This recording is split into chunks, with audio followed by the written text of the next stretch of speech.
Pas nog was ik aan het wandelen en toen zag ik opeens twee jonge mensen.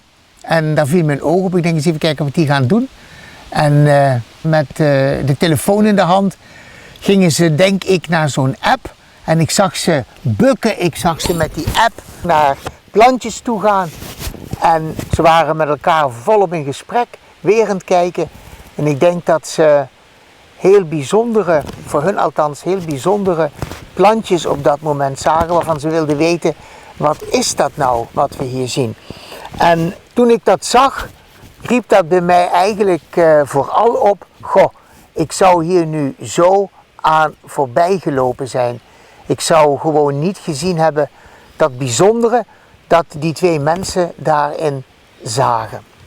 En als je dan zo'n moment mee mag maken en daar ook werkelijk bij stilstaat, en ik denk dat u dat ook wel eens een keertje hebt, dan kan het niet anders of je gaat erover nadenken van wat zijn er toch ontzettend veel bijzondere dingen om ons heen.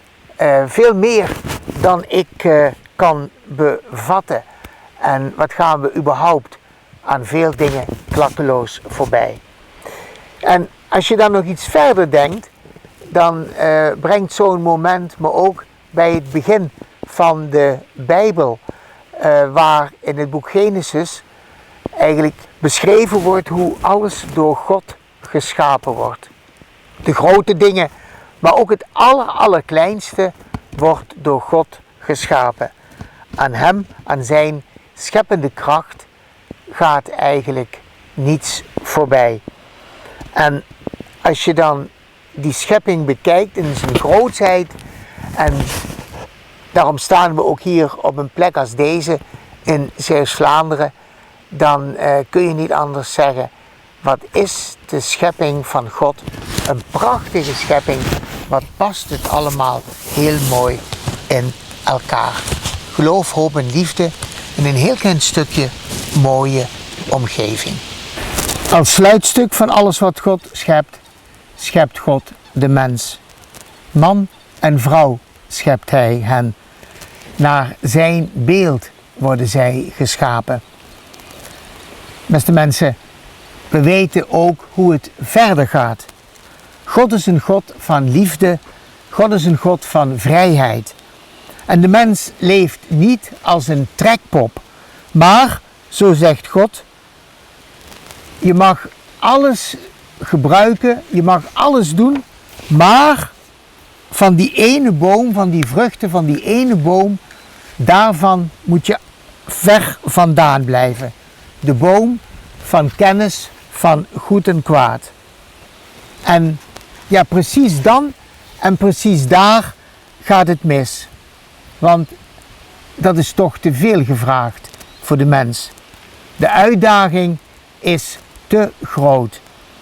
Verleid door de slang, beeld voor het kwaad, kiest de mens voor zichzelf en vergeet God. De harmonie van het paradijs spat uiteen. De angst slaat toe. En de mens ziet dat hij naakt is. En God, die dit alles bemerkt, verdrijft de mens uit het paradijs. Het mooie en het volmaakte leven lijkt voorgoed voorbij. De mens is uit het paradijs verdreven, maar God kan het niet over zijn hart verkrijgen het maaksel van zijn handen, die mens, helemaal los te laten. En in het Oude Testament lezen we boek na boek, profeet na profeet, hoe de hoopvolle belofte voortdurend verwoord wordt. Er komt een Messias. En deze Messias zal de breuk tussen de mensen en God herstellen. Dat gaat een hele tijd zo door. En dan komt er Johannes de Doper, die deze Messias uiteindelijk aanwijst. Hij is het die groter is dan ik, zegt Johannes de Doper. In Jezus van Nazareth gaat de belofte van God in vervulling. Jezus is naar de aarde gekomen om ons de sleutel tot het paradijs terug te geven. De sleutel tot het eeuwige leven. Daarvan getuigt Jezus in alles wat hij zegt, met alles wat hij doet. Beste mensen, en dan gaat de geschiedenis verder. We kennen de geschiedenis, u en ik, we weten hoe het verder gaat. Hoe hardleers wij met elkaar zijn. Want hoewel wij Jezus kunnen kennen, hem kunnen navolgen, in hem kunnen geloven, het Nieuwe Testament spreekt daarover, het Evangelie spreekt daarover, getuigt daarvan, toch zijn we nog steeds te vaak te vol van onszelf om te kunnen luisteren naar dat woord van eeuwig leven. Maar het aanbod van Jezus, en dat is een grote genade, het aanbod van Jezus blijft van kracht. De weg is en de weg blijft open voor iedere mens die gelooft. Geloof jij in mij? Dat is de vraag die Jezus ook vandaag stelt aan u en aan mij. Tot slot wil ik u graag een tekst voorlezen van Karel Eijkman. Eigenlijk een hele mooie tekst. Een tekst bij Psalm 133, met elkaar. Dat was toen daar. Het was zo'n aardige zomeravond. De zon had geen haast om onder te gaan. Wij waren blijven hangen in de tuin. De kinderen hoefden nog niet naar bed. Ze speelden joelend verstoppertje met de hond in het hoge gras. Er werd een fles opengetrokken en op de tafel gezet. Hanna en Aart waren er en Karel met Jetty. Kleine Kasper maakte grapjes bij Elisabeth op schoot. Pauline kwam nog met hapjes aan. Martin had zijn gitaar meegenomen.